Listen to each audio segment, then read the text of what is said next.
Bom dia, pessoal. Tudo bem com vocês? Vamos lá, então, né? Caso tenha algum problema na conexão ou no áudio, vocês me avisam, ok? Nosso conteúdo de hoje é a continuação da volumetria de neutralização. Na aula passada, nós vimos a titulação de ácido forte com base forte. E, como eu falei para vocês, o objetivo da aula é entender teoricamente o que acontece durante uma titulação ácido-base. Na aula passada, então, nós falamos de uma titulação de ácido forte com base forte. Lembramos que, na prática, nós vamos falar mais sobre padrões primários, padrões secundários, a parte técnica em si, né, na parte de segurar no Erlenmeyer, de completar uma bureta, de não deixar ou tentar não deixar dar bolha na bureta, pipetar corretamente, usar uma pera corretamente, o que é possível e o que não é possível pipetar com nenhuma situação ou uma outra situação. Hoje nós vamos continuar a matéria falando de titulações e ácidos fracos com bases fortes. E é muito interessante isso, porque vocês vão na prática, tanto na área de alimentos quanto na área de medicamentos, vocês vão ver muitas situações que os compostos, eles são ácidos fracos. Para nós, na química analítica, porque você tem a teoria dos ácidos também lá na química orgânica, né, ácidos Lewis, bases Lewis, mas para nós, na química analítica, nós diferenciamos ácido forte de base de ácido fraco pela constante ionização, o valor de Ka. Então, se eu tenho Ka, eu trato ele como um ácido fraco. Não uso grau de ionização para nada aqui, não, tá? Aqui nós trabalhamos com Ka. Então, se eu tenho um exercício, se eu tenho uma prova, se eu tenho uma situação no meu dia a dia, que eu tenho um ácido qualquer, então eu pesquiso para ver se esse ácido tem a constante dele. Se tiver a constante, ele é um ácido fraco. Se eu não achar a constante, ele é um ácido forte. Só tem um detalhe, né? Existem ácidos que são polipróticos. E esses ácidos polipróticos, em vez de estar escrito Ka, vai estar escrito K1, K2, K3, K4 e assim sucessivamente. Tá? O K3 é o mais, né? O ácido fosfórico, K1, K2, K3, que é o mais utilizado no dia a dia. Certinho? Então, eu vou mudar minha tela aqui para colocar...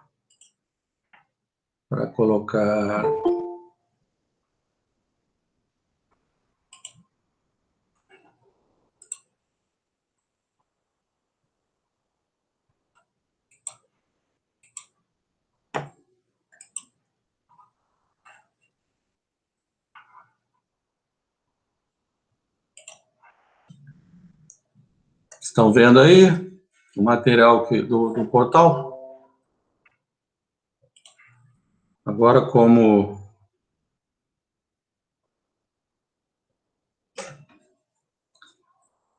Estão vendo? Alguém fala um sim aí para mim. Sim, Fernando, está dando para ver. Ok, ótimo. Então, vamos lá. Eu coloquei o material no portal, né? Eu não vou ler novamente, por favor, né? Nós já passamos dessa fase. E porque uma parte disso vocês, teoricamente, já viram, ou lá no ensino médio, né? Ou na fundamental. Então, vamos mais rápido, né? O porquê, então, de você estar estudando isso é para ver o comportamento lá no seu LMI, para depois te ajudar a escolher nos indicadores que você usa no seu dia a dia. Tá? Então, esse é o objetivo, é conhecer teoricamente. Então, se você olhar aí na tela, você vai ver aquele equilíbrio lá que eu estou sempre cobrando de vocês. Aqui, eu tenho um ácido fraco. Então, eu sei que ele é um ácido fraco por causa do Ka dele. Tá? Se tivesse uma prova presencial, eu te daria o Ka. Como você está à distância e tem acesso à rede de computadores, então você digita lá Ka do ácido acético, né? Você vai ver aí que você vai encontrar o valor. O que pode mudar só, alguns usam 1,83, outros usam 1,81. Eu coloquei 1,80 vezes 10 a menos 5, que é o que eu sempre utilizo. Tá? Então, você observa como um equilíbrio químico tem que ter um início, ionização, porque se trata de um ácido, e equilíbrio propriamente dito. No início de uma titulação, ou seja, o que eu estou fazendo? Eu vou colocar no meu Erlenmeyer, o ácido. Vou colocar na minha bureta, não vai ficar retinho aqui, tá, gente? Eu não consegui ainda dominar esse negócio. Eu vou colocar o NaOH. De vez em quando, eu vou parar aqui, vou lá no grupo para aceitar o pessoal, tá? Então, na hora que vocês escutarem um barulhinho aí. Então, eu tenho aqui. Então, eu tenho o ácido Erlenmeyer e tenho a base na bureta. Então, antes de iniciar a minha titulação, eu só tenho o ácido aqui no meu Erlenmeyer, ok? Ó. Então, eu tenho a minha primeira situação é calcular o pH de um ácido fraco. Então, eu tenho que saber isso, tá bom? Calcular o pH de um ácido fraco. De novo, eu falo para vocês, o objetivo da analítica não é só o resultado final, é como chegar ao resultado final. Então, eu preciso que você desenvolva todo o cálculo. E, quimicamente, desenvolver o cálculo é montar a equação, escrever o equilíbrio. Então, se você observar aí, no equilíbrio, eu tenho a quantidade inicial menos o que ionizou, para o H mais X e X. Então, aqui está a constante de equilíbrio, ou seja, a expressão da nossa constante de equilíbrio. Nossa constante de equilíbrio é o produto sobre o reagente, lembrando que sólido não entra, líquido não entra. Quando você estiver trabalhando com gás, é pressão, e não você trabalha com concentração do gás, né? Substituindo, eu tenho o Ka 1,80 vezes 10 menos 5, H mais no equilíbrio e o acetato, né, o íon acetato X, depois 0,100 menos X. Então, coloquei para você o seguinte, se você quiser resolver por equação de segundo grau, você pode resolver por equação de segundo grau. Se você não quiser, nós fazemos essa suposição que você também já viu. O que é? Ué, eu vou supor, então, que esse x é desprezível em relação ao 0,100, e quando eu fazer a subtração vai dar o 0,100. Isso facilita a minha continha, porque eu jogando na nova expressão, eu vou ter lá, né, 1,80 vezes 10 menos 5, vezes 0,1, e depois a raiz quadrada do... Aí eu quero que você observe aqui, tá vendo que quando eu escrevo essa linha aqui, ó, eu estou falando de matemática, eu estou achando, determinando um valor de x. Então, o que é o valor de x? O valor de x é igual a 1,34 vezes 10 a menos 3. Este é matemática. A linha de baixo é a química, ou seja, o que é quimicamente o valor de x? O valor de x é a concentração de H+, ou seja, né, de H3O+, que é igual a 1,34 vezes 10 menos 3 mols por litro. Então, tem o resultado matemático e tem o resultado químico. Então, eu quero, lógico, os dois, tá? Porque eu preciso da matemática, mas nós estamos trabalhando na química.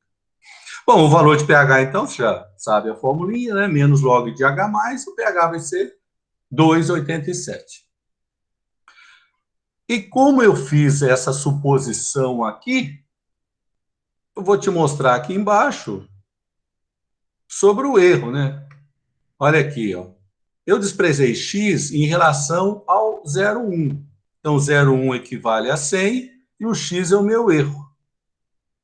Então, fazendo a continha, o x é 1,34 vezes 10 a menos 3, vezes 100, dá um erro de 1,34%. Na prática, né, então, uns 2% você aceita, tá? É lógico que, já te falei isso, no seu laboratório, se você tiver acesso a uma planilha, né, de qualquer programa que faça isso, você só faz o seu sisteminha, substitui, e aí o próprio sistema resolve por equação de segundo grau, para você ter o menor erro possível. Mas no nosso caso, você vai poder fazer essa suposição desde que você escreva o porquê que você fez essa... Não é simplesmente sumir com um valor, não, tá? Tem que explicar o porquê. Tá bom?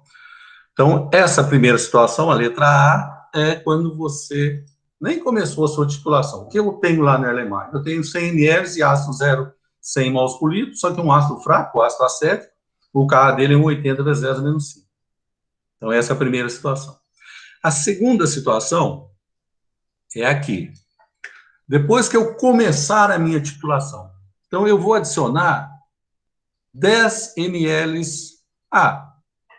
Antes de eu continuar, alguma dúvida em relação à titulação, ao cálculo do pH?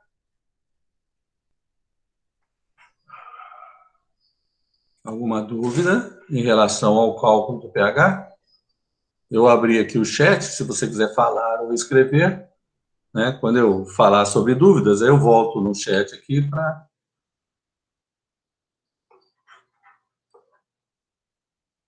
Ok, então, se eu voltar para a tela lá e você mandar uma dúvida, você só me dá um oi, que daí eu volto lá para a tela.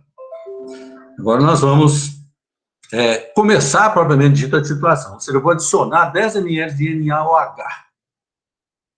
Bom, eu gosto de uma organização, se você quiser fazer de outro jeito, desde que esteja bem claro o que você está fazendo, e não simplesmente o resumo do que você acha, tá? Esse aqui é o jeito mais fácil de você entender.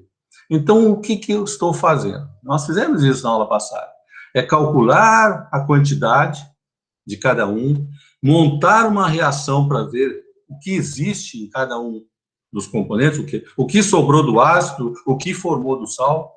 E por que nesse caso aqui é tão importante eu fazer isso? Porque quando você está trabalhando com um ácido fraco e ele reage com uma base forte, forma um sal, uma reação de neutralização, né? Forma um sal. Só que esse sal tem uma característica principal. O que é? Ele, junto com o ácido, forma um sistema que nós chamamos de sistema tampão, que eu vou explicar depois, mais claramente o que é o tampão. Agora nós vamos focar só no cálculo. Ou seja, toda vez que eu tiver uma situação onde eu tenha um ácido fraco e um sal derivado desse ácido fraco, eu tenho um sistema tampão. Portanto, eu tenho que trabalhar com as duas concentrações. Na aula passada, nós não nos preocupamos com o NaCl em nenhum momento. Agora não é mais o NaCl, agora é o acetato de sódio. E o acetato de sódio, por ser um sal derivado de um ácido fraco com uma base forte, ele vai ele vai entrar no processo de resolução do nosso problema. Ok? Por isso que eu fiz o cálculo dos dois aqui. Então, quando eu monto novamente o equilíbrio, observe que agora, ó, eu tenho tanto a concentração do ácido quanto a concentração do sal. Então, eu tenho que calcular a concentração dos dois. E aí eu resolvo, mesmo esqueminha, né? Ó, menos x do lado, mais x, menos x mais x, o x. Coloco no meu sisteminha. Olha aqui, ó, no meu sistema de resolução. Faço a suposição. Ô, Luiz, por que você colocou só o 0,00909? Ó, gente, se esse daqui é menor que esse, se eu estou fazendo a suposição em relação ao menor, em relação ao maior, ele é mais ainda, concorda? Então, por isso que eu sempre escolho o menor. Não precisa escrever os dois, não. Eu escrevo um e coloco os dois, porque subentende-se. Já que o 0,00909 é menor do que o 0,0818, então, se eu coloco para o menor, automaticamente. Então, aqui fica os dois, resolvendo matematicamente e expressando quimicamente, a concentração de H+, foi para 1,62, é 0,-4. Ou seja, o pH foi para 3,79. Mostrei o erro de novo aqui, ó. Olha aqui, ó, 0,09 é o 100%, o erro, então o erro está dando 1,78. Quanto mais próximo do zero, né, ou seja, quanto menor o volume que você adicionar, maior vai ser o erro.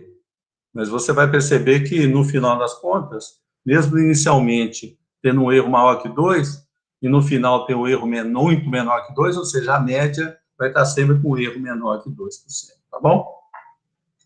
Então, deixa eu voltar lá e te perguntar, entendeu aqui o que eu fiz? Eu calculei primeiro a quantidade de cada um, depois eu calculei a concentração do que sobrou do ácido, do que formou do sal, depois que eu montei o meu sisteminha. Perguntas, estou com o meu chat aberto aqui, então se você tiver alguma dúvida...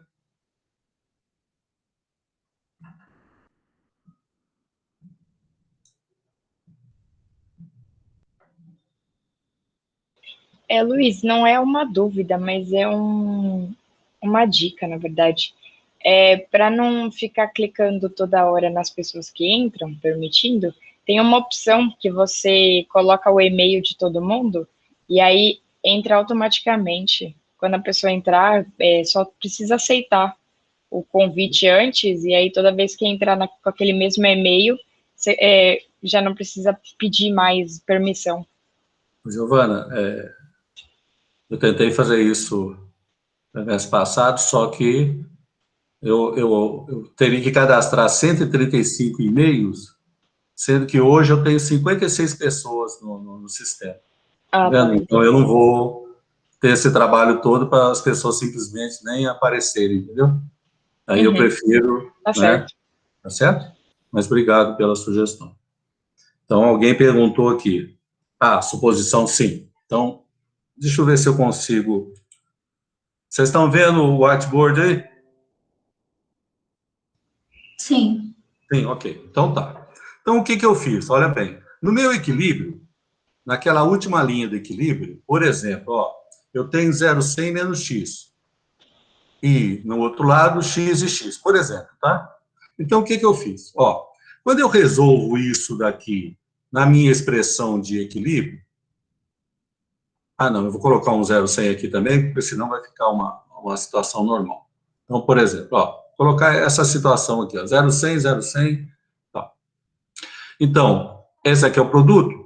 Então, vai ser 0,100 mais x vezes x sobre 0,100 menos x. Se eu for resolver isso matematicamente, vai ficar assim, ó. Isso daqui vezes isso, então dá 1,80 vezes 10 a menos 6. Isso daqui vezes isso, né, que eu estou passando para lá, ó. Então, menos 1,80 vezes 10 a menos 5x. Desse lado aqui agora, ó, 0,100 vezes x, mais x ao quadrado. Tá vendo que aqui, ó, eu tenho uma equação de segundo grau. Se eu tenho uma equação de segundo grau, eu preciso resolver pela equação de segundo grau. Bom, o que eu falei, no seu dia a dia, hoje em dia você coloca na planilha qual é o seu, a sua concentração, você já faz tudo isso numa planilha. Para nós não vamos ficar gastando tempo de resolver por equação de segundo grau. Então, o que eu faço? Ó, para eu sumir com esse x e para eu sumir com esse x, eu não posso simplesmente apagar. Então, eu faço uma suposição. Eu faço uma suposição seguinte, ó. Se eu supor que o x, ou seja, esse valor aqui, ó, ele é muito menor que o 0,100, o que significa isso para mim? Significa que quando eu subtrair ele está desprezível, ou seja, não vai influenciar no seu resultado. Então, se eu subtrair do 0,100, vai continuar o 0,100. Então, por isso que eu faço essa suposição. Só que, toda vez que você faz uma suposição, alguém vai te perguntar, mas, ô professor, ô responsável, você pode fazer a suposição? Qual que é o seu erro? Então, aí eu venho e calculo o erro. Ó. eu desprezei o x em relação ao 0,100. Então, o meu 0,100 é 100.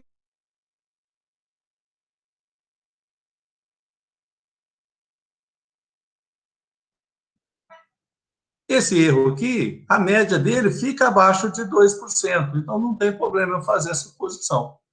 Mas, se você quiser, não tem problema, não. O que não pode só, por exemplo, numa prova, você não pode... A maioria das calculadoras hoje em dia, você pode já resolver a equação de segundo grau direto nela. Só que não, o nosso objetivo aqui é que você entenda o raciocínio. Eu não quero só o valor final. Tá bom? Então, por isso que é interessante você saber isso. Ficou claro, Isabela? Beleza. Luiz, o que Oi? era aquele... Eu não vi aquele número de porcentagem, deu uma travada aqui no meu computador e eu não consegui É ouvir. o erro. É o erro É o erro aqui, ó. Então, mas qual foi o número que você escreveu embaixo do 100%? É o X, né? Aqui é o erro, né? Aqui é o E, é de erro. Ah, tá. É o E Entendi. de erro. Porque Obrigada. aqui eu só escrevi o E, né? Mas é o percentual, né? O X é o erro. Aí, para nós, você pode fazer essa suposição. O que não pode é esquecer da suposição, porque daí você está errando matematicamente, você está assumindo com o valor de X, e quimicamente você está... Opa, peraí. Né? Tá? Aqui é o outro exemplo, né? Só que agora com 70 ml, ou seja, o mesmo raciocínio, calculo a quantidade, monto a reação. Observe que aqui, ó, gente, não é equilíbrio, não, tá vendo? Aqui é uma reação química. Não tem equilíbrio, tanto que é reação, ó. E é um final da reação. Na outra situação, você tem o equilíbrio. E é a ionização do ácido fraco que você está estudando. Tá bom? Bastante cuidado com isso daí. Mesmo esquema, calcula a concentração do ácido, calcula a concentração do sal, né, que é o acetato, joga no sistema, faz a suposição, e aqui nós temos o valor de pH de 5,11. Ou seja, né, você depois de adicionar 70 ml de uma base, você vai ter um pH de 5,11. Aqui o cálculo do erro, então, aqui, tá vendo? Já deu 0,04% de erro quando adição de 70 ml. Então, quanto mais você adiciona, né, você vai ter um aumento da concentração do sal, uma diminuição, lógico, né, da concentração do ácido, e é isso aí, a média final fica em torno menor que 2% tranquilamente. Tá? Ok? Mesma coisinha, então. Agora, na letra D, você vai perceber que quando eu faço o cálculo, eu só vou ter o sal.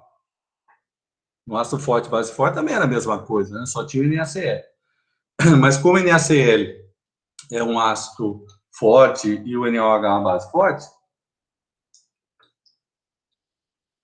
o NaCl não ia influenciar no cálculo do pH. Agora não. Por esse sal ser derivado de um ácido fraco, uma base forte, ele sofre hidrólise.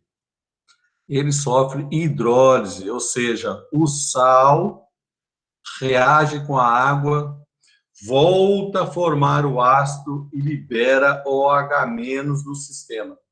Ou seja, se libera OH-, o pH vai ser maior que 7 no ponto de equivalência. Porque como é que eu sei que está no ponto de equivalência? Ó, não sobrou nem ácido nem base. Ó, se não sobrou nem ácido nem base, está no ponto de equivalência. Então, eu vou resolver, primeiro, escrever a expressão de hidrólise. Hidrólise significa quebra a partir da água, né? Depois, eu vou montar o equilíbrio, a constante de equilíbrio da hidrólise. E aí você vai ver o que eu escrevi aqui, ó. Você pode procurar onde você quiser, você não vai encontrar a constante de hidrólise dos ácidos, dos sais, não, tá? Não existe isso tabelado. Então, peraí, como é que eu vou resolver, então? Então, aí você utiliza a expressão da constante de hidrólise, só que olha o que eu fiz aqui, ó. Se eu adicionar H+ em cima e H+ embaixo, matematicamente não mudou nada. Se eu multiplicar em 10 em cima e 10 embaixo, matematicamente não muda nada. Só que quimicamente, olha que interessante, quando eu coloco H+ em cima e H+ embaixo.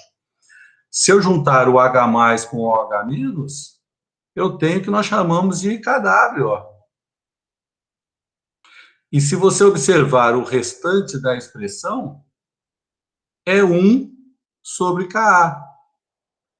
Porque o Ka é H+ vezes o CH3, não vai caber aqui, sobre o CH3COH. Então, ó, olha isso daqui e olha essa expressão aqui. Tá vendo que está invertida? Por isso que é 1 sobre Ka. Então, quando eu escrevo a constante de hidrólise KH, nada mais é do que eu escrever KW sobre Ka. E o KW é tabelado, né, a 25 graus Celsius, é 1 vezes 10 a menos 14. O Ka do ácido eu conheço, 1,8 vezes 10 a menos 5. E aí eu resolvo a expressão. Ó. Tá? Então, o que eu fiz aqui? Eu só deduzi que para essa situação, a constante de hidrólise você vai resolver porque você sabe que é KW sobre Ka. Ok? E aí resolvo igualzinho, ó. X é x, x ao quadrado. Matematicamente, x vale isso. Quimicamente, o x é igual ao OH-. Portanto, primeiro eu tenho que calcular o POH e depois eu calculo o pH. Fiz o cálculo do erro. Tá aí, 0,01% de erro. Bem baixinho o erro, podia dizer, né? Daí não houve aqui no X, mas embaixo você fez a suposição, né? Opa, cadê? Aqui, ó. Olha aqui, ó. Tá vendo? Menos X ali, ó. Então aqui eu precisei fazer a suposição, né? Para desprezar esse X. Esse é o cálculo para hidrólise. Então eu vou voltar para a tela aqui e vou te perguntar. Você entendeu sobre a hidrólise? Então, a hidrólise acontece apenas para um sal derivado de um ácido fraco e uma base forte, ou de uma base fraca e um ácido forte, isso aí acontece. Tá? Aí, se você fazer, Luiz, mas e aqueles tampões bioquímicos, né? O processo é mais ou menos o mesmo, só que ele é um tampão bioquímico, não é um tampão inorgânico. Né? Nós falamos que é um tampão inorgânico porque o ácido acético e o acetato são compostos inorgânicos. Né? Você tem alguns tampões bioquímicos, ou seja, preparados a partir de estruturas mais complexas, né? Algumas orgânicas, outras não. Tá? Então, é por isso que, no caso da analítica, nós não trabalhamos com aquele lá. Nós trabalhamos com esses tampões inorgânicos. Minutinho para você colocar uma pergunta aí no chat, ou se quiser falar, fique à vontade, sobre o cálculo de hidrólise. Ou vocês lembraram disso lá, né? No ensino médio, da fundamental? Fernando, Oi? nessa última equação aí, quando tinha o 0,500 multiplicado por x no denominador, você simplesmente eliminou o x e deixou só os dois do numerador? Olha o que eu fiz aqui, ó. Eu fiz aquela suposição, tá vendo? Eu supus que o x é muito menor que o 0,05. Então, a mesma coisa. Tá? Entendi. E depois eu mostrei para você, olha, aquela suposição minha deu um erro de 0,01%, tá vendo? Então, não, podia ter desprezado, não tem problema não. Não, entendi. Obrigada.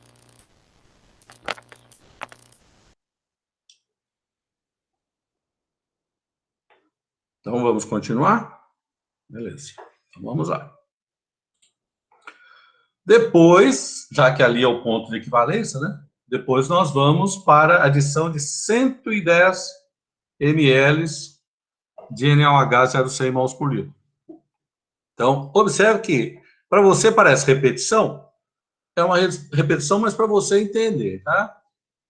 Por mais que as pessoas falem sobre métodos de ensino-aprendizagem, a repetição, quando você entende o que você está fazendo, não simplesmente está copiando de raiva de alguém, né? Aí facilita bastante o seu aprendizado.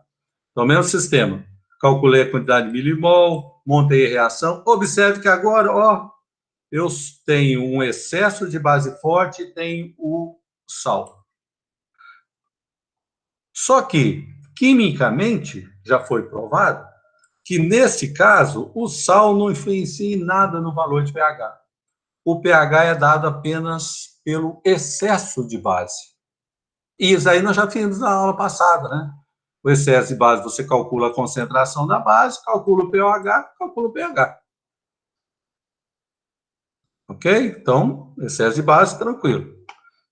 Aqui a mesma coisa, depois que eu adicionar 150 ml, então eu tenho 5 milimols de base em excesso, o sal não influencia em nada, calculo direto a concentração da base, calculo o pOH e depois eu calculo o pH. Fizemos tudo isso para quê? Né? Nós fizemos tudo isso para chegar a essa curva de titulação aqui. Então, primeiro, vou mostrar para você o seguinte, olha aqui. Nossos cálculos, eu tinha um tipo de cálculo aqui. Ixi, será que eu não vou conseguir fazer aqui? Peraí, desenhar. Um tipo de cálculo aqui. Qual é o tipo de cálculo aqui? Aqui é o cálculo de pH para ácido fraco. Para ácido fraco. Deixa eu tentar mudar a cor da minha caneta aqui.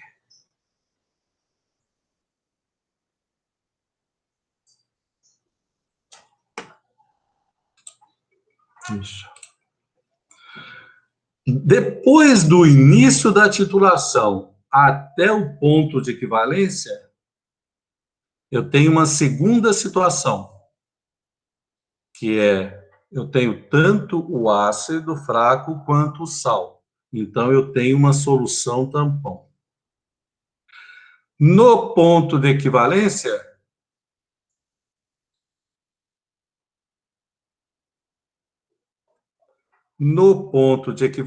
eu tenho outro cálculo.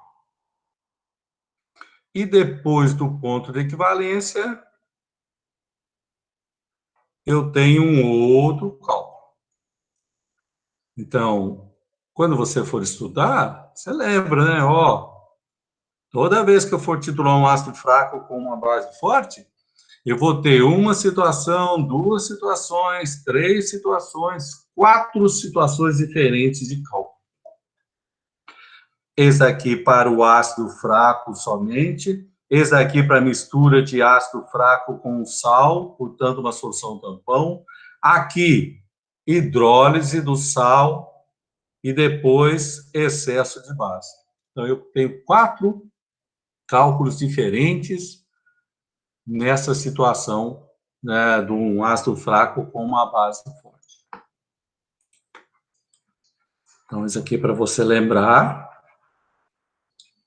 E a outra parte que nós vimos na aula passada era exatamente qual que é o pH no ponto de equivalência, né? Não é aqui? Aqui que é o volume de equivalência. Então, que indicador que eu poderia usar para essa titulação? A maioria das vezes você usa a fenolftaleína, né? Que muda de cor, em torno aqui de 8 a 10. Ó, exatamente no ponto de equivalência. Então, a fenolftaleína é um ótimo indicador para essa titulação. Observe que ela tem um comportamento muito parecido com a titulação do ácido, muito parecida, tá? Inicialmente, depois tem uma inflexão, depois o excesso de base. Tá? Então, é por isso que nós calculamos. Então, não é só fazer o cálculo, não, é entender que eu tenho 4 situações distintas, cada um com um modo de calcular o valor de pH. Para calcular isso, eu preciso disso, disso, disso. Para essa situação, eu preciso disso, disso, disso. os cálculos da quantidade, a reação em equilíbrio, né, o como transformar o que é matemático na parte da química, tá? Alguma dúvida nesse pedacinho aí, gente?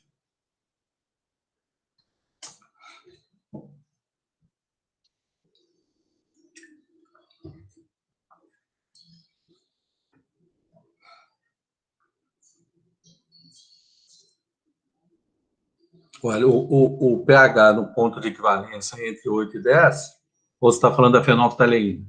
A fenolftaleína é um indicador que muda entre 8 e 10, né? Abaixo de 8 ela é incolor e acima de 10 ela é rosa, né? Se você quiser calcular o erro, é possível, né? Eu não peço para calcular o erro numa situação de ácido fraco, mas é possível calcular sim, tá? O erro é mais para você entender que é possível calcular, né? Só que um pouquinho mais complicado, porque aquela concentração de H+ inicial, que é a função do pH, é tranquilo, só que na hora de colocar o CaVA, você tem que usar também, né? As constantes, né? Então, por isso que é um pouquinho mais chatinho. Mas nada de, né, de que não seja possível resolver, né? Bom, então agora, deixa eu fechar esse daqui.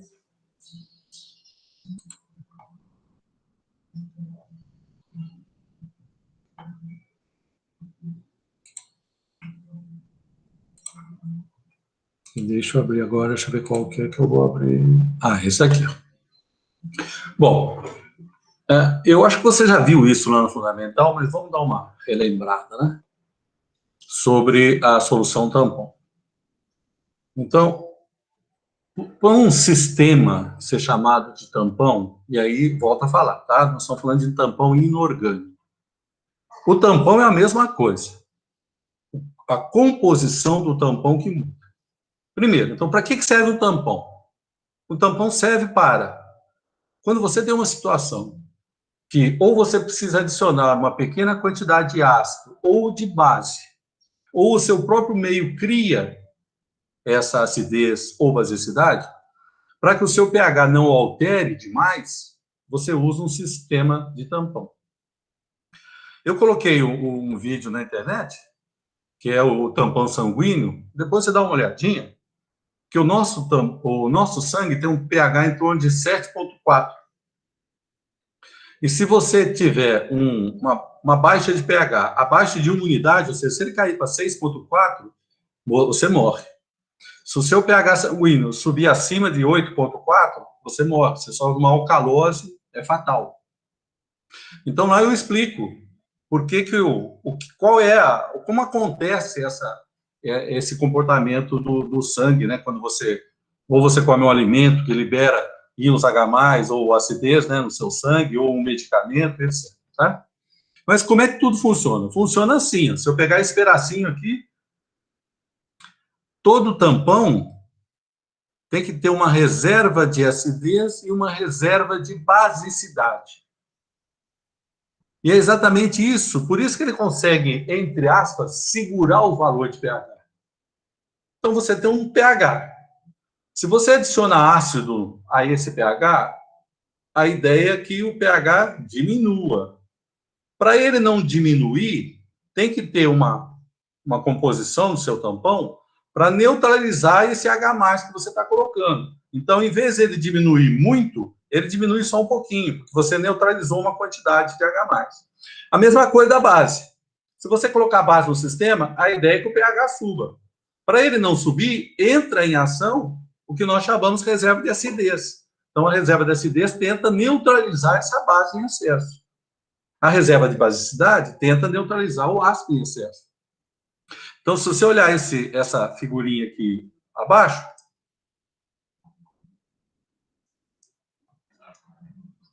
o primeiro mostra o seguinte, olha,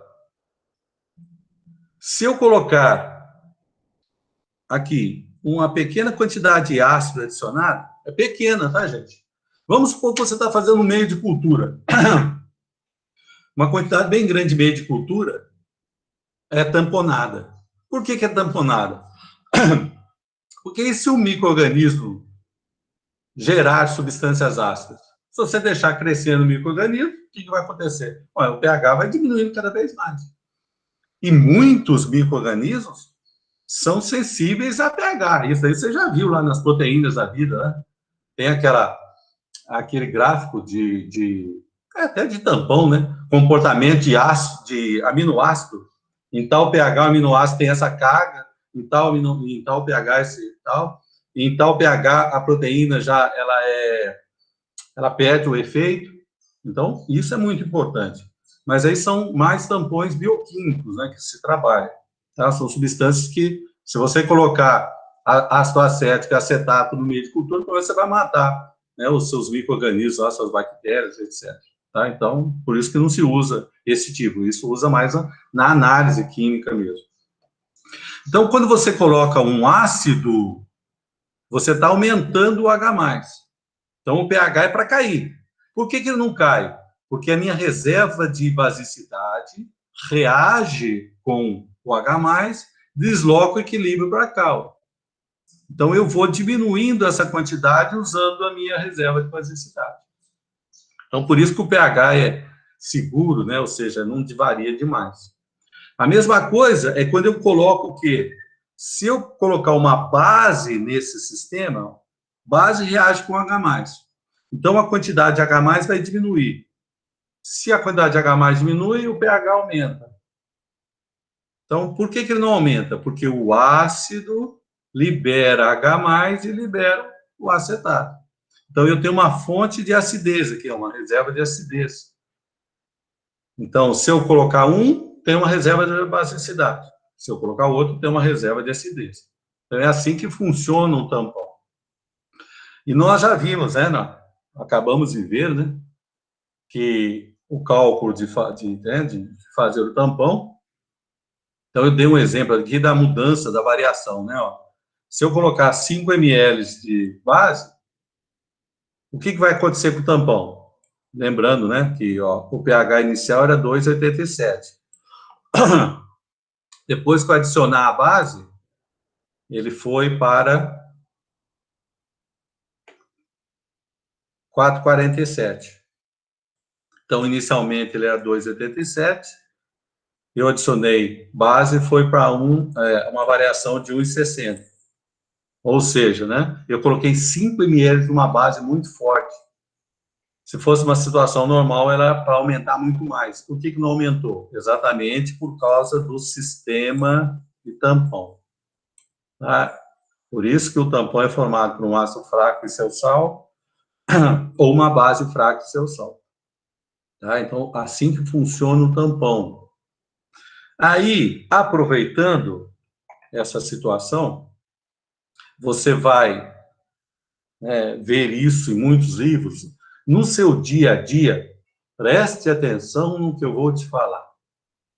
No seu dia a dia, no laboratório. Você não chegou ainda no seu laboratório. Então, o que eu vou te explicar?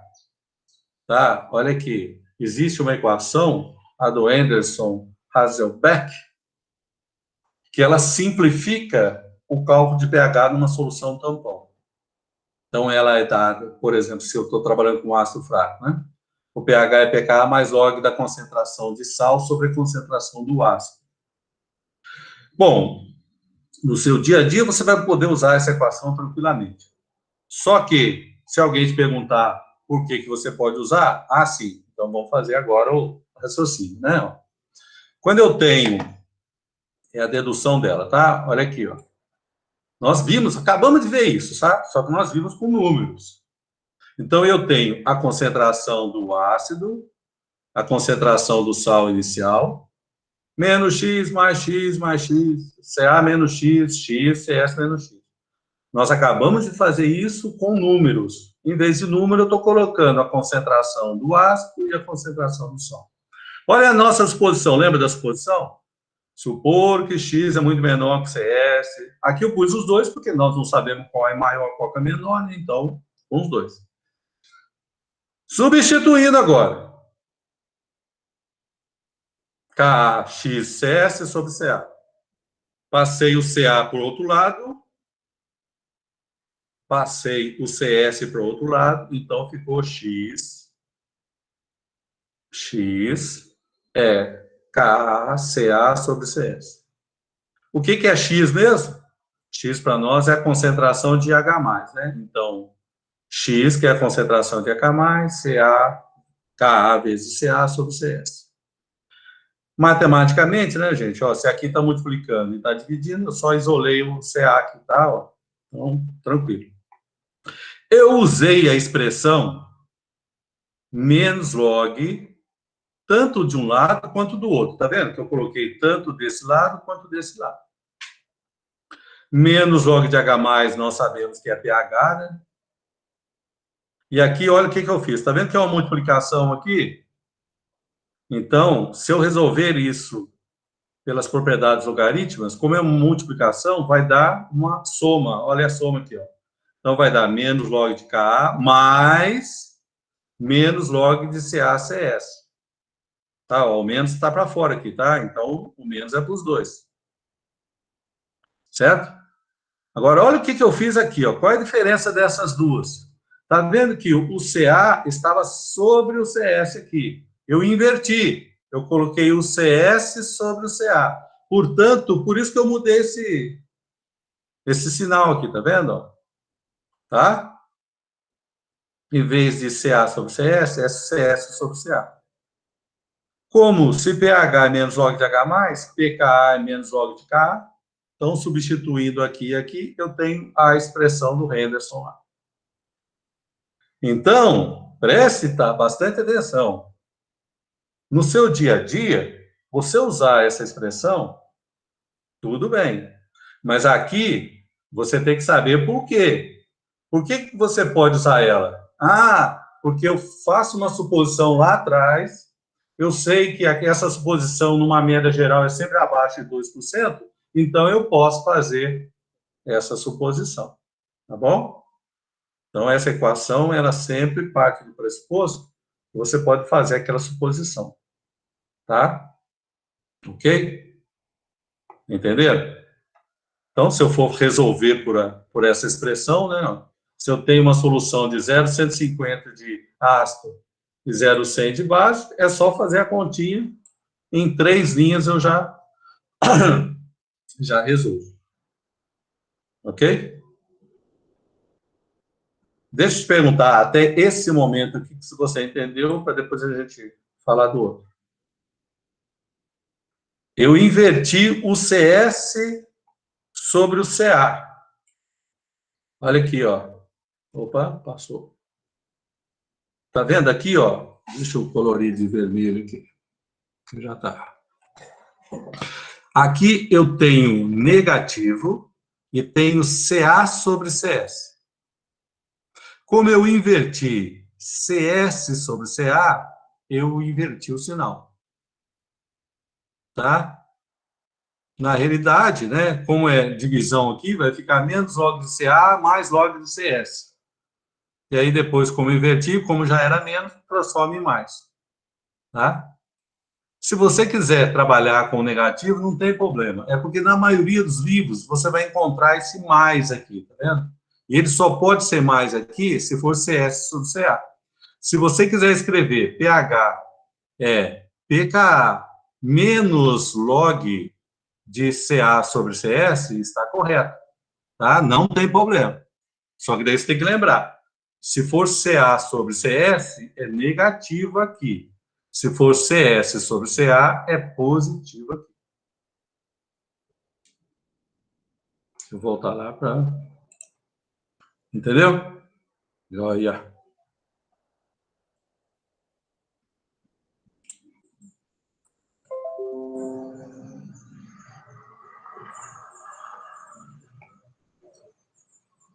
Bom, esse é o exemplo 1, né? Agora, o exemplo 2 é que eu falei para vocês. No caso dos polipróticos, e o exemplo é do ácido fosfórico, está vendo que o ácido fosfórico tem 3 constantes de ionização? Porque ele tem 3 reações de equilíbrio. A primeira ionização, formando o H2PO4-, a segunda ionização, formando o HPO4-2-, e a terceira ionização, formando o PO4-3-. Então, no exemplo que eu vou te dar, nós vamos usar a primeira constante, tá vendo? Então, aqui, ó, em vez de ser pKa, vai ser o pK1. Poderia ser o pK2, poderia ser o pK3. Vai depender de que você está trabalhando aqui, ó. Eu estou trabalhando com o H3PO4 e com o KH2PO4. Então, eu estou trabalhando com a constante 1. Se eu estivesse trabalhando com o KH2PO4 dando o KHPO4-2-, quer dizer, o K2, né? PO4-2-, aí seria a constante 2, e assim sucessivamente. Então, é só para dar um exemplo de que, quando se trata de ácido poliprótico, você tem que saber qual constante que você está trabalhando. Aí, só por exemplo, né, se aqui for 0,2 e for 0,1, substituindo o 0,2 aqui e o 0,1 aqui, né, você vai ter o valor de pH de 1,82. No seu dia a dia de laboratório, então, por exemplo, nós acabamos de fazer aquele cálculo lá, lembra do cálculo? Que se você precisa de um tampão, do seu dia a dia, de tampão em torno de 5, por exemplo, provavelmente você vai usar um tampão ácido acético acetáto. Mas se você quer um tampão mais ácido, em torno de 2, aí você vai trabalhar com esse tampão fosfato aqui, tá vendo?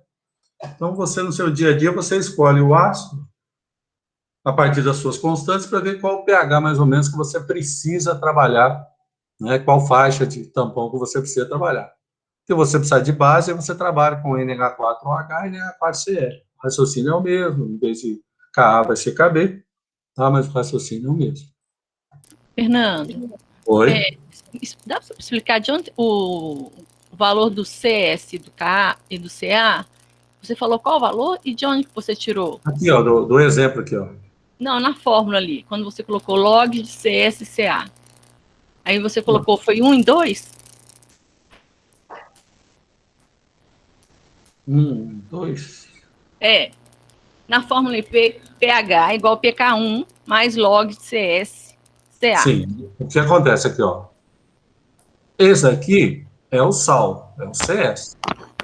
Esse aqui é o Ca. Então, quando eu substituo aqui, ó, o CS é o 0,1, que é lá em cima, né? E o Ca de baixo é o 0,2, que é o do exemplo. Ah, tá, entendi. Obrigada. Sem problema. Ver se alguém escreveu algo aqui. Mais alguma dúvida sobre isso?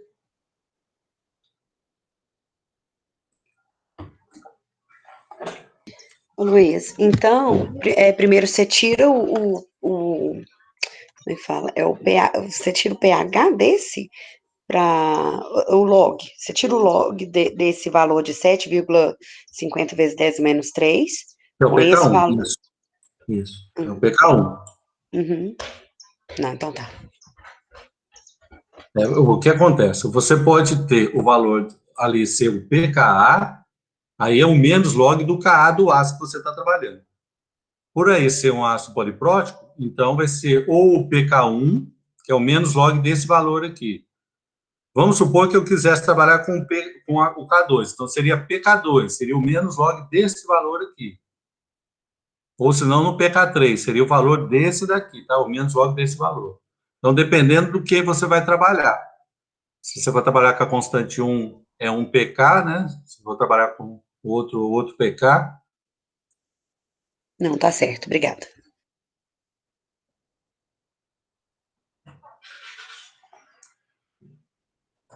Bom, então, ó, observa a sequência. Nós falamos numa titulação ácido fraco e base forte, porque lá você já encontrou 4 situações de pH. E uma dessas situações é tampão. Então, agora sim, agora você já entendeu o que é um tampão. Tampão tem que ter uma reserva de acidez, tem que ter uma reserva de basicidade. Eu sei como calcular montando em todo o equilíbrio, e eu sei calcular, usando a equação Henderson aí, tá? E eu sei por que eu posso utilizá-lo. Sei se for um ácido monoprótico ou se for um ácido poliprótico. Se você quiser de base, também tem. Só que no dia a dia a gente trabalha mais com ácido, por isso que não é mostrado. Né? Se você quiser calcular, vai ser o POH, mesmo sistema, né? POH menos PKB, no caso, né? Mesma situação, só que depois você transformar para pH. Se você quiser juntar tudo na fórmula, vai ser pH, vai ser 14 menos, aí tem, né, a estrutura, tá? Mas por isso que a gente trabalha mais com ácido. Se você souber de ácido, para mim está muito bom, tá? Outra situação que você pode encontrar no dia a dia, tá? Que aí chega no seu experimento, você vai ver na analítica 2, a instrumental, a importância da atividade do meio. E a atividade do meio depende da força iônica do meio. Não é para decorar isso não, tá? Eu só estou mostrando a importância. E a força iônica do meio depende da quantidade, das concentrações dos íons em solução. Então, dependendo dessa concentração, você muda a característica do seu sistema. Por isso que eu gosto, nessa parte da analítica, mostrar para você, usando essa equação que você acabou de ver, como trabalhar com formas protonadas e desprotonadas. Porque, na realidade, quando eu falo num sal, o que é o sal para mim? O sal é a forma desprotonada de um ácido. Então, por exemplo, olha, vamos supor, ó, eu tenho o ácido acético, ok? Esse é o ácido acético. Se eu reagir com base, não forma o acetato de sódio, que é isso daqui. Tá vendo? Então, ó, o que é o sal? O sal é a forma desprotonada, ou seja, você tirou o H+, então o sal sempre é a forma desprotonada de alguma coisa, ou do ácido ou da base. No nosso caso, nós estamos trabalhando com ácido, então, do ácido. Então, toda vez que eu falar para você a concentração do sal, eu não estou falando do sal como o sódio e o potássio, porque eles são solúveis. Eu estou preocupado com o íon do sal. O íon acetato, o íon monohidrogênio fosfato, o íon dihidrogênio fosfato, o íon carbonato, o íon... Isso aí que me interessa na analítica, tá? Porque ele é solúvel. Então, quando eu trabalho com CS, eu quero falar para você que é a forma desprotonada. E quando eu trabalho com Ca, ou seja, o ácido, é a forma protonada. Porque olha a diferença, ó. Um tem o hidrogênio e o outro não tem. Antigamente se usava esse termo, né? E ficou, infelizmente, até hoje. A forma protonada é quando tem hidrogênio. O que nós sabemos que o H+ não é um próton, né? Porque não existe H+. Existe o H3O+. Então, o oxigênio faz uma ligação coordenada com o hidrogênio para estabilizar ele, mas não existe o próton, né? Mas isso é de velho, então ficou-se, continua sendo utilizado. Tá bom? Então, toda vez que eu falar de uma forma protonada, eu estou falando do ácido com H. E toda vez que eu falar de uma forma desprotonada, eu estou falando do ácido sem o H, ou seja, o sal, o íon salino, tá bom? E aí, se eu substituir aqui, então, ó, se eu pensar da forma desse HX, olha aqui, olha como é que eu vou escrever a expressão, então, ó. K mais log da forma em cima, da forma desprotonada, o X menos é a forma desprotonada, dividido pela forma de HX, que é a forma protonada. Vocês que adoram matemática, né? Vamos resolver? Ó, passei o Ka para lá, ficou assim, ó. Tá certo? Depois, se você tiver com a sua calculadora em mãos aí, dá uma olhadinha nela. Vou pegar aqui ó, o meu modelo. Não sei se vocês vão estar enxergando, mas você vai pegar a sua aí. Você vai ver que aqui a minha caneta está apontando para teclinha do log. Em cima do log tem um amarelinho, escrito 10 elevado a x. Depois você pega o seu calculador, você vai olhar, por quê? Porque eu não vou esquecer. Para eu eliminar a expressão log, eu uso o inverso do log. E o inverso do log é 10 elevado a x. Então, por isso que eu transformei isso daqui nisso, ó. Eu coloquei o 10 elevado a tudo isso daqui de um lado. E o 10 elevado a tudo isso aqui do outro lado. Tá vendo? Que eu usei matematicamente, se eu coloquei dos dois lados, está perfeito. É a mesma coisa eu multiplicar menos um do lado, menos um do outro, mesmo sistema. Tá? Então, ok. E como é que você não esquece? É só você pegar essa calculadora e você vai ver que a segunda função do log, ou o inverso, né, depende da calculadora sua, ou é 2ND, né, ou é shift, ou é inv, ou seja, o inverso. Você vai olhar aí. Aí sim, ó, propriedade, se eu elevar 10 elevado a log de alguma coisa, vai dar alguma coisa. Ou seja, 10 elevado a log de x é igual a x. Então, por isso que ficou aqui, ó, a expressão que estava em cima ficou aqui. E aqui continua, tá vendo? Aqui eu não resolvi ainda não. Então, se eu pegar um exemplo qualquer, aqui, ó. Se eu tenho uma solução de pH 4,56 e o pKa é 4,74, qual vai ser a relação entre a forma protonada e desprotonada? Substituindo, né, gente? Ó, pH 4,56, pKa 4,74, 10 elevado a menos 0,180, 0,661. O que está escrito aqui, gente? Eu vou passar isso aqui multiplicando para lá, ó. Então, a quantidade de x menos, ou seja, a forma desprotonada é 0,661 vezes a forma protonada. Ou seja, a forma desprotonada é menor do que a forma protonada. Toda vez que esse número for menor que 1, significa que esse é menor que esse. Se isso for maior que 1, significa que esse é maior do que aquele lá. Não é isso? Então, existem algumas situações, por exemplo, na área da farmácia, que o medicamento, para ele entrar na célula, para o medicamento entrar na célula, ele precisa estar neutro, ou seja, ele precisa estar na forma protonada. Mas para ter ação dentro da célula, ela precisa estar na forma desprotonada. Então, dependendo do pH daqui e do pH daqui, pode ter formas, ou seja, a quantidade da forma protonada e desprotonada ser diferente. Por isso que eu aproveito essa situação para tanto. Então, se você tem um medicamento cujo pKa é muito baixo em relação ao negativo, né, 10 elevado a menos 8, 10 elevado a menos 10, ele vai liberar muito pouca quantidade carregada. Então, ele pode ter um efeito menor dentro da célula do que no meio interno. O pH do estômago é pH muito ácido. O pH do intestino é um pH muito básico.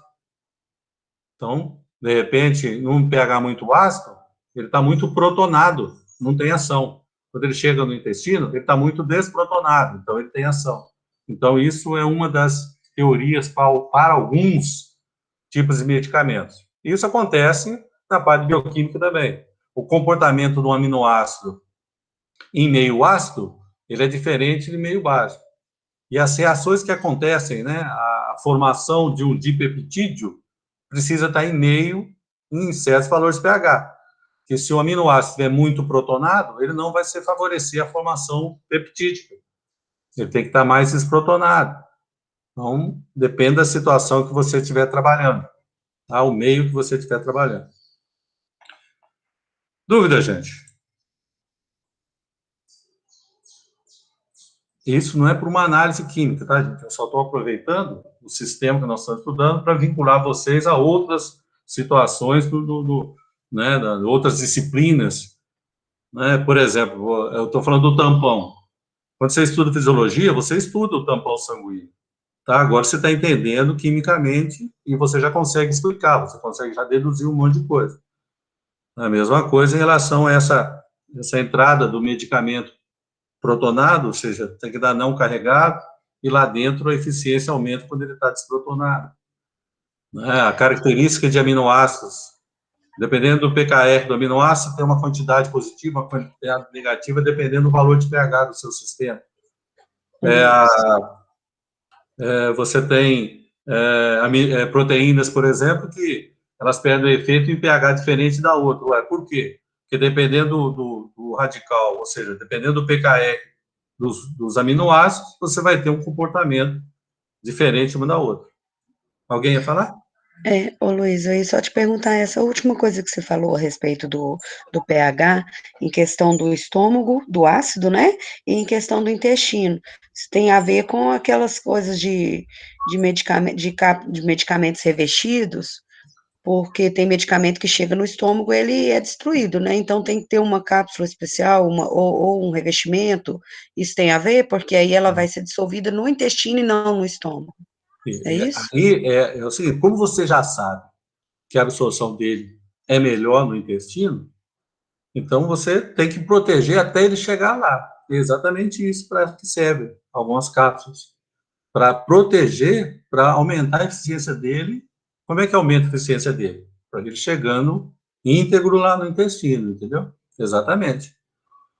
Agora, depois que ele chega no intestino, ele tem que ser absorvido pelo corpo. Ele vai ser absorvido, ele vai ser via corrente sanguínea. Então, aí, quando ele chega perto da célula, onde ele vai, né, precisar entrar ou não, né, se for um medicamento que trabalha dentro da célula, então, para entrar na célula, precisa estar neutro. Depois, dentro da célula, ele precisa estar carregado. Esses medicamentos têm esse comportamento, né? Comportamento ácido. Né? Tá certo isso que eu estou falando. Mas é isso mesmo. Entendi. Obrigada.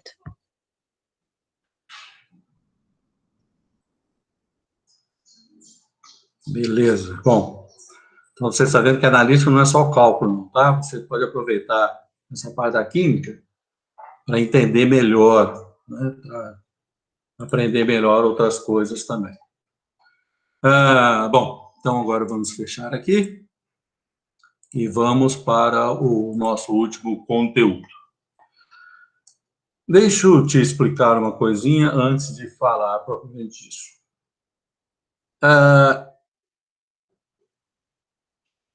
No meu tempo, eu estou fazendo 30, vou fazer esse ano 30 anos de formado. No meu tempo, ensinar normalidade na universidade tinha que ensinar, tá? Tinha que ensinar, porque era muito utilizado. Lá em Viçosa, eu formei em Viçosa, lá existe a área agrícola, é muito forte, né? Agronomia, zootecnia, dentre outros. E nessa área agrária, usa muito normalidade. Quando eu comecei a trabalhar na área da saúde, uns 20 anos atrás, a primeira vez que eu fui dar química analítica, eu dava aula para farmácia, para nutrição, eu percebi, eu achei, né, que não ia mais precisar ensinar normalidade. Mas depois que eu peguei a farmacopeia e peguei alguns livros de nutrição, e depois eu dei aula até para enfermagem, eu percebi que alguns autores ainda utilizavam, né, a normalidade. Aí eu coloquei isso no curso de analítica que eu sempre dei. E aí, por isso que eu estou mostrando para vocês. E aí eu vou mostrar, como trabalhar com ela, e principalmente, por que trabalhar com ela, que eu acho que a maior parte não entender, simplesmente segue sem entender o porquê. Tá?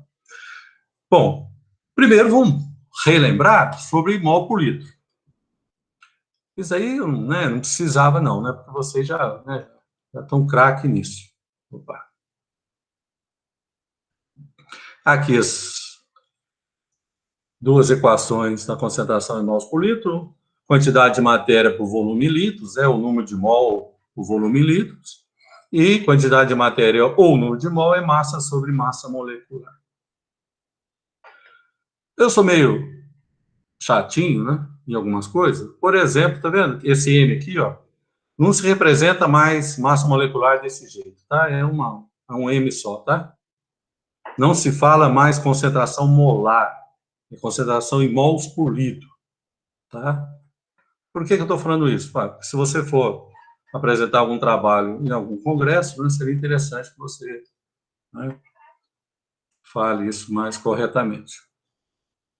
Então, aqui tá, nós já aprendemos, isso aqui nós estamos craque. Agora vem a normalidade. Normalidade, gente, olha, em vez de número de mol, é chamado número de equivalente. Tá? Número de equivalente. E o número de equivalente é massa sobre equivalente grama. Então, se você comparar com a concentração, até aqui, ó, não mudou muito, não. Tá vendo? Em vez de número de mol é número de equivalente, em vez de massa molecular é equivalente. Exatamente nesse ponto é que muda, tá vendo? Aqui, você não usa massa molecular. Você usa o que a gente chama de equivalente grama, que é a massa molecular dividido por um fator X. É exatamente esse fator X aqui que muda. Esse fator X, ele pode ser o número de H+ de um ácido, o número de OH- de uma base, o número de cargas de um sal, ou o número de elétrons num componente que sofre oxidação. Então, essa é a diferença. Então, antes de você calcular o número de equivalente, você tem que descobrir isso daqui. Depois se torna exatamente igual. Então, vou te dar um exemplo aqui, ó. Olha aqui para o ácido clorídrico. O ácido clorídrico, ele tem apenas um H+, ou seja, um hidrogênio ionizado. Portanto, o X dele é igual a 1. Se eu for calcular a concentração em mols por litro, ó, isso aí já sabe, né, por favor. Agora a normalidade, ó, se eu for trabalhar com 0,1 normal, vai ficar a mesma coisa, porque o X vale 1. Se o X vale 1, o equivalente dele é a mesma coisa a massa molecular. Então, vai dar, olha aqui, ó, exatamente o mesmo valor, aqui, ó, 0,3646, 0,3646. Ou seja, se você trabalhar com mol por litro ou normalidade para situações onde X é igual a 1, por exemplo, HCl, KCl, porque o K é mais e o Cl é menos. Está vendo que o número de carga vale 1? NaOH, Na mais, OH menos. Então, a normalidade para o HCl, para o KCl, para o NaOH é exatamente igual à concentração em mols por litro. Por quê? Porque o X vale 1. Então, a diferença é que você precisa saber o valor de X. Então, vamos lá. Se eu pegar agora... Se eu consigo... Agora, do H2SO4. Se eu for calcular a concentração... a massa pela concentração em mols por litro, concentração, volume, calculei o número de mols. Substituir na formulinha, número de milimoles, no moles, massa molecular, 0,9807 gramas de H2SO4. Agora, normalidade. O que mudou foi exatamente isso, olha, o X agora vale 2. Então, o equivalente grama, 49,036 gramas. Quando eu faço a substituição, eu vou achar uma massa de 0,4904 gramas de H2SO4. Ou seja, se eu for preparar uma solução de H2CO4 0,1 mols por litro, eu vou gastar 0,9807 gramas de H2CO4. É lógico que isso é teórico, né? Porque eu sei que o ácido é líquido, aí é aquela continha que nós, lá na revisão, né? Calcular por teor, por densidade, etc. Agora, se eu for calcular teoricamente por uma solução 0,100 normal, eu vou precisar de 0,4904 gramas de H2SO4. Então, quando o X é diferente, você tem que ter atenção. Agora, eu vou usar essa solução normal para titular alguma coisa em normal também. Eu não posso usar essa que eu calculei para ser normalidade, usar em mol por litro, tá? Isso eu não posso. É sempre normal, normal, mol por litro, mol por litro. Lembrando, né, que se for HCl, tanto faz, tá? Vou pegar agora, olha aqui, outro exemplo, o do KMNO4. Se eu for trabalhar com mols por litro, a formulinha é a mesma, né? Ó. Concentração, volume, mols. Substitui na formulinha, número de mol, massa molecular, tá aí, ó, 1,5803 gramas de KMNO4. Só que, nós vamos ver isso lá na volumetria de oxidação, eu uso o permanganato em várias situações. E aí, para cada situação, eu tenho que calcular uma normalidade. Então, por exemplo, olha aqui, ó. Se eu vou preparar uma solução 0,100 normal de permanganato no laboratório, a primeira coisa que você tem que saber é: você vai usar essa solução para quê? Aí eu vou te responder: não, eu quero usar essa solução de permanganato onde vai haver uma redução e vai ser usado 5 elétrons nesta reação. Então, para você preparar uma solução de permanganato 0,100, você tem que saber para que ela vai ser usada. Então, eu estou falando, não, eu quero que você prepare essa solução e eu vou usar essa solução para esta reação aqui. Então, se eu tenho 5 aqui, o meu X vale 5. Então, essa vai ser a massa que eu vou precisar.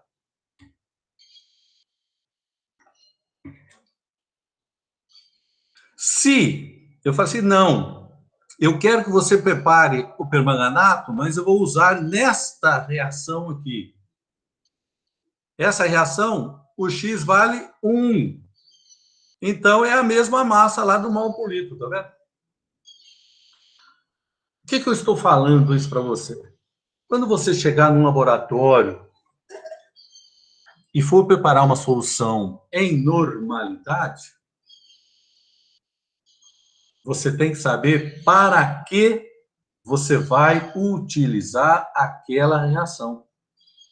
Ok? Você tem que saber. Mol por litro, não. Se eu chegar para você, olha, eu quero que você esteja aqui tal dia e prepare uma solução 0,100 mols por litro de permanganato de potássio. Aí você vai vir, vai calcular, vai olhar o teor do peso, né? O teor peso por peso do frasco, ou seja, a pureza dele, você vai calcular, papapá.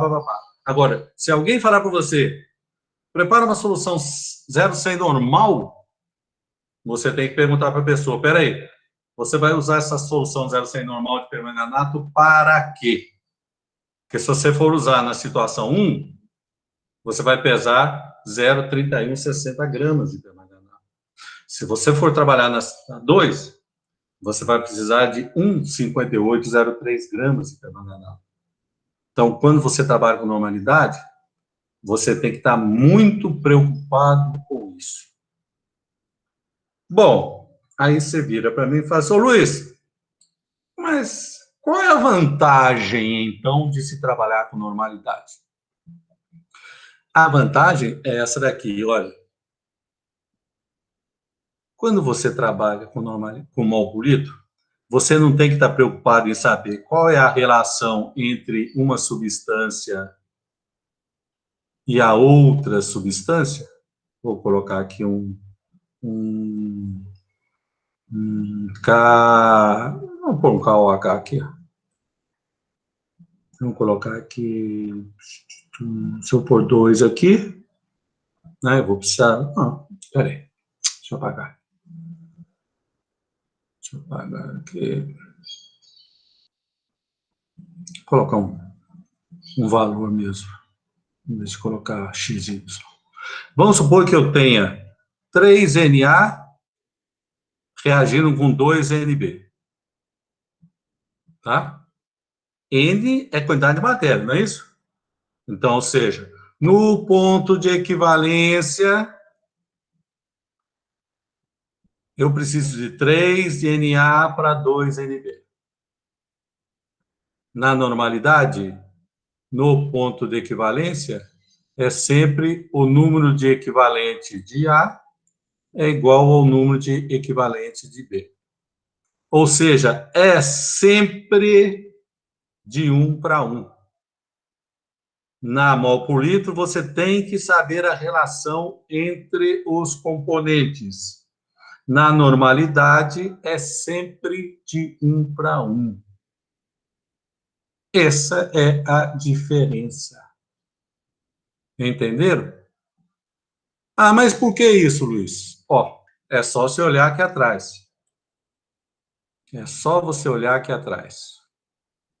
Cadê o meu? Ó, na concentração em mols por litro, não me interessa, sabe, a quantidade de H+, não me interessa nada. Já na normalidade eu preciso. Então, aqui eu já estou usando aquele fator lá, tá vendo? Aquele 2 que eu punho do lado, eu punho do outro, na normalidade já está embutido quando eu faço o cálculo. E no mol por litro não está embutido. Por isso que eu tenho que fazer essa relação. Pergunta, gente. 2 minutinhos para vocês pensarem aí, enquanto eu tomo água.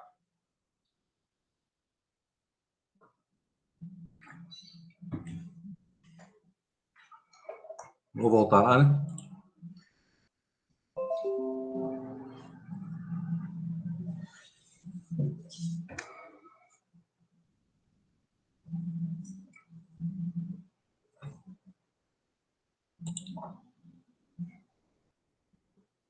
Nenhuma dúvida? Que bom, hein? Mas vocês vão precisar dar uma estudada, né? E depois vão, né? Vão enviando as dúvidas para as meninas. Né?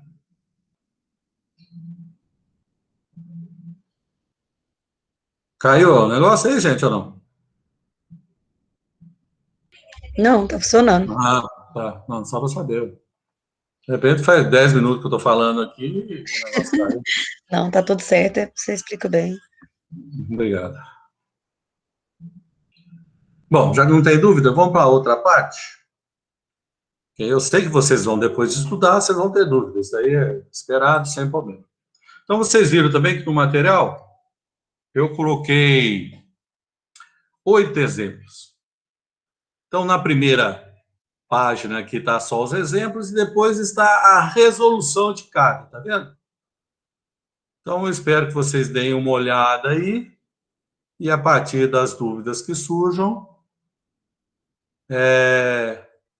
só para lembrar, tá, gente? Então, vamos lá. Olha aqui. Vocês enviam as dúvidas por WhatsApp para as monitoras. Elas vão filtrar e nós vamos responder tudo em conjunto, tá? Tá certo? Então, você vai mandar, por exemplo, eu mandei agora. Então, vou falar com as meninas, vão tentar de 2 em 2 dias a gente já ir respondendo. E tem aquele horário que a Jennifer fica à disposição, né? Então, lá não, lá você pergunta para ela diretamente, tá? Então, no WhatsApp não vai ser respondido imediatamente, não. Agora, naquele horário que ela já deixa disponível para você, aí sim, aí você entra e pergunta para ela, né? Diretamente. Tá certo? Ok? Eu estou corrigindo as atividades, né? Eu espero já, até domingo, já enviar a atividade corrigida. As recorreções eu ainda não fiz, né? Porque essas entram né, a primeira correção, que é a prioritária. Né? A segunda correção, não se preocupe, né? Se você tiver tempo, você já vai refazendo ela, né? Para quando eu abrir o sistema, você já envia. Tá? Não deixa para começar a fazer quando não depende de mim, né? Você fazer, não. Então, se você recebeu ela corrigida, você já começa a fazer. Assim que o sistema estiver aberto, você só coloca, tá?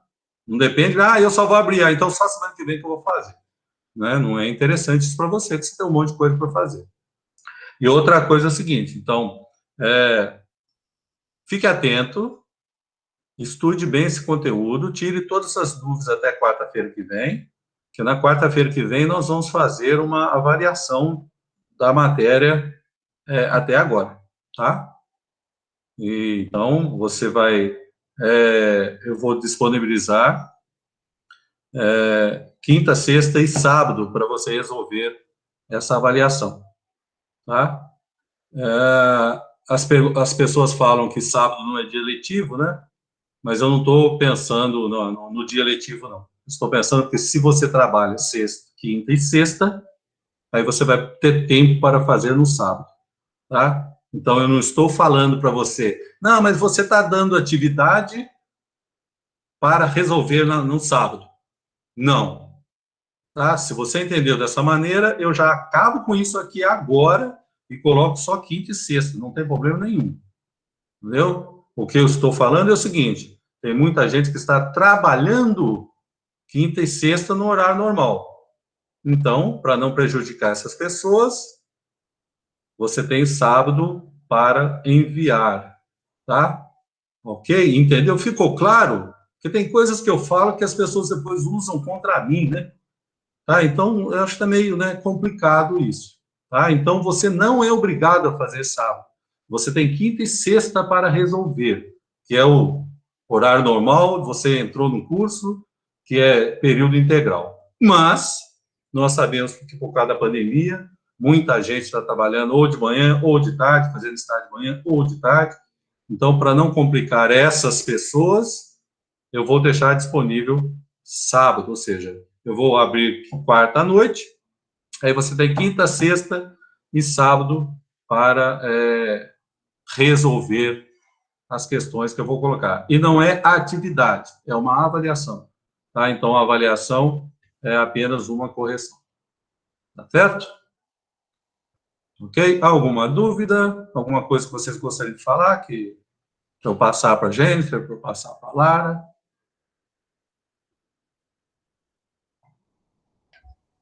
Então, essa semana não vai ter atividade sobre esse assunto, vai ser a avaliação.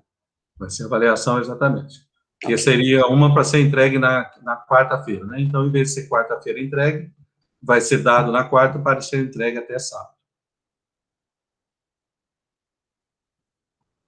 E o conteúdo é gravimetria, volumetria de neutralização, que nós acabamos hoje. Isso que eu ia perguntar, se ia ter tempo e se tem, por exemplo, assim, Ó, gente, eu falei que vou pôr sábado, quarta à alternativa. noite e sábado tal. Eu não entendi o porquê o tempo, então. Não, depois que a gente começa a fazer a avaliação, por exemplo, a gente entrou lá no site, começou a fazer a prova, aí tem um tempo, ou não, a gente pode sair e entrar de novo. Não, eu não entendi a pergunta. Eu falei que eu vou disponibilizar quarta à noite e você tem até sábado à noite para enviar. Eu não entendi o porquê. É porque, assim, tem professores que colocam a prova lá, aí a gente vai... Não, eu sei disso. Eu estou falando que eu falei que eu vou abrir quarta e você tem até sábado à noite. Eu não entendi o porquê o tempo. Eu não estou falando que eu vou abrir quarta e colocar sábado à noite? Uhum, então a gente pode Então, sair e entrar para terminar ela. não entendi de novo. Você está predispondo que eu vou colocar situações para você responder no portal? Ah, É não é isso? não? Não, Ah, eu não tá. falei em nenhum momento isso, falei? Não falei em É nenhum isso que eu momento. entendi. Não, eu não falei em nenhum momento isso. Porque senão, como é que eu vou fazer para, né, as pessoas que Ah, não, exatamente, ótimo. Entendi né? agora, entendi, perdão.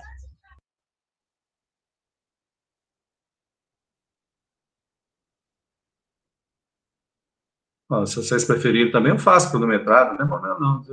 Não tem problema nenhum, não. De maneira nenhuma.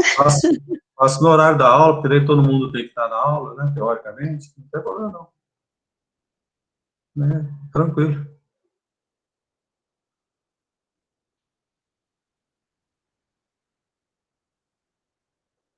Bom, mais alguma pergunta, mais alguma dúvida? Então, lembrando, né, ó, já começou a estudar, né, já faz um tempinho que está no portal, vai anotando as suas dúvidas, tá? Se você conseguir escrever as dúvidas, é melhor, né? Por quê? Porque daí as meninas organizam todas as dúvidas, elas respondem, pode disponibilizar, né? Eu disponibilizo no portal as dúvidas de todo mundo, aí você vai olhando as dúvidas dos outros, que é parecido com a sua, né? Então, quanto melhor fazer isso, né, mais dúvidas vão estar disponíveis na resolução das dúvidas. Tá bom? Bom, então vamos parando por aqui. Tá? Uma boa semana a todos. E aí, passem todo mundo bem, vocês e seus familiares. Até mais, gente.